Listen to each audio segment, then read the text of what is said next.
Between 1977 and 1978, three films were released that had tremendous impact on their respective genres. In 1977, the sci fi genre was completely revolutionized by the release of Star Wars.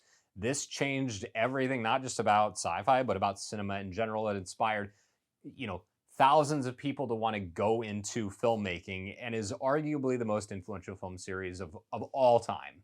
And I don't know if anything will ever top that because of the way it changed things.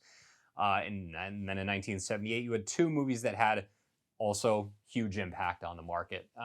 You had Superman the movie, which I've talked about extensively on this channel because I'm a huge fan of that film and the impact that it had.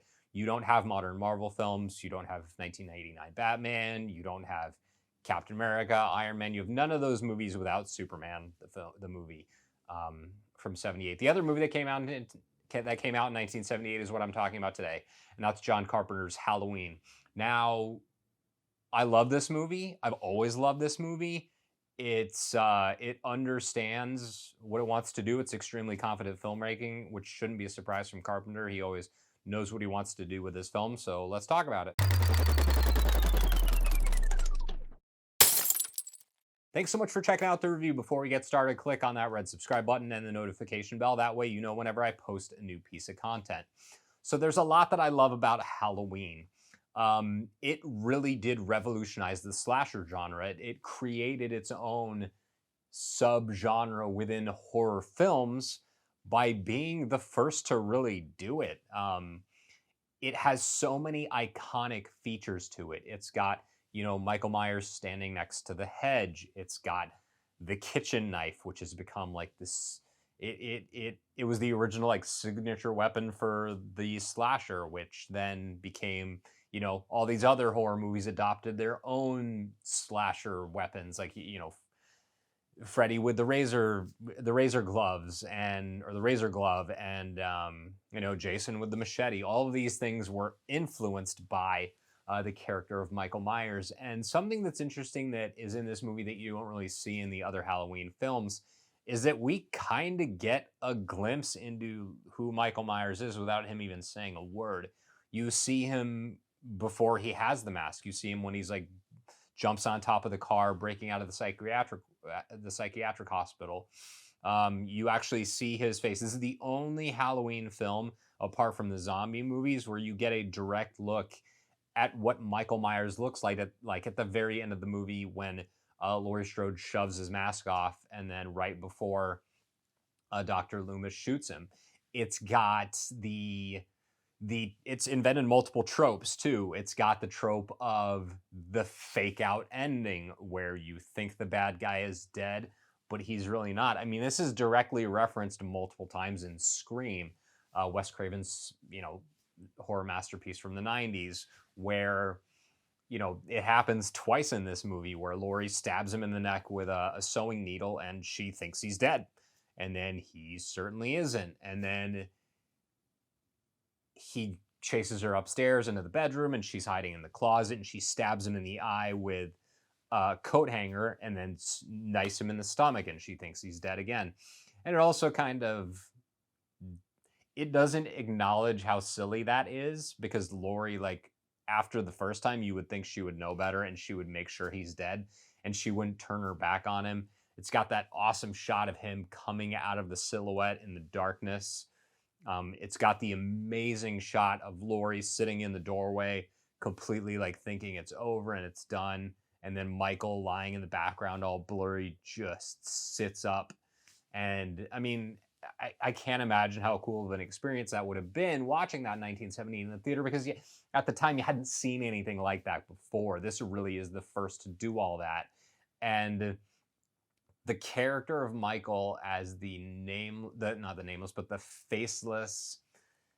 I mean, they show his face in this, but you know what I mean, like the faceless, the dead-eyed monster. We also see him as a child, but that faceless, nasty, dead-looking character really started here.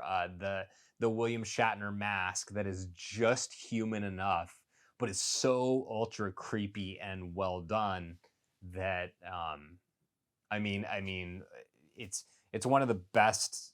It's one of the best horror movie characters ever, just because so much is left unsaid. And I talked about this a bit in my review of the 2018 sequel, which came out 40 years after this film, aptly entitled Halloween. Um, I talked a little bit about that. That movie understood that version of Michael, the terror that has no personality, that has no redeeming qualities whatsoever, and is so terrifying that it doesn't even speak. Um, and that's what the zombie movies, the Rob Zombie films in the 2000s really failed to get right, is that they didn't understand the character. Zombie tried to humanize Michael in a way that was completely unnecessary. And what this film does is it shows him as a child in the beginning when he commits his first murder and is institutionalized. It shows all of that stuff, but it doesn't turn him into a sympathetic character in any way, which really works well in the film's favor, I would say. And this movie, 2 years later after this came out, you got 1980s Friday the 13th, a film that it takes some cues from this. It's got like the first person point of view camera in a handful of instances, but it's kind of the opposite. It goes the opposite direction with its villain. It becomes, Pamela Voorhees is this sympathetic character who's doing what she does because the love she has for her son who perished in an accident. And they that movie is interesting because it takes the fake out ending and then applies it to this movie. It takes the fake out ending of Halloween, applies its own little twist on that in the form of Jason, coming out of the water after the lead character in that film, Alice, at the end. And when it does that, it establishes something that then becomes a defining feature of those films, which is the character of Jason. Because in the first movie, it's his mother, and then in the second movie, it's him, but he's got like the burlap sack with the one eye cut out in Friday the 13th Part 2. And then he doesn't even get the mask, the iconic Jason mask, until the third film. So it's interesting to watch that like Halloween had this amazing influence on Friday the 13th, which, Sean Cunningham, that film's director, has talked about his desire to kind of make a movie and being inspired by what Halloween had done. And it wasn't until Friday the 13th sequel, the second one, that it really kind of picked up on a lot of those cues from Halloween and made those into features of that series. Like, Jason doesn't speak. He never speaks in any of those films, just like Michael Myers. He has the hockey mask instead of the William Shatner creepy mask. And yeah, the influence that this film has had on the slasher genre really can't be understated. You don't have Chucky, you don't have the Child's Play films without this. I don't think you have. I'm trying to think of when Texas Chainsaw Massacre came out, but this movie has a tremendous influence. You don't have Freddy Krueger and Nightmare on Elm Street. You don't have any of that stuff without this. So, and Carpenter understands something about movies, and he's so confident in what he does. And really, I think something special about this movie that everyone knows is the music. It's so simple. It's literally, you can just play this. You can learn this on the piano in 10 minutes without ever having played the piano. It's that simple of a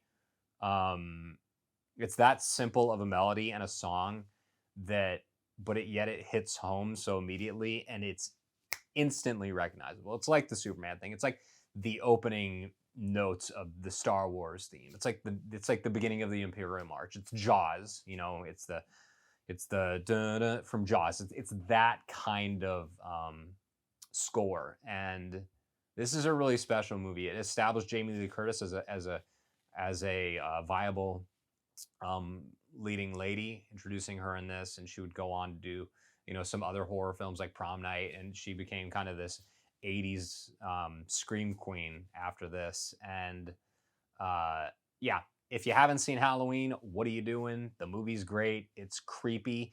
It's not like a movie that has buckets and buckets of blood. It's not super gory.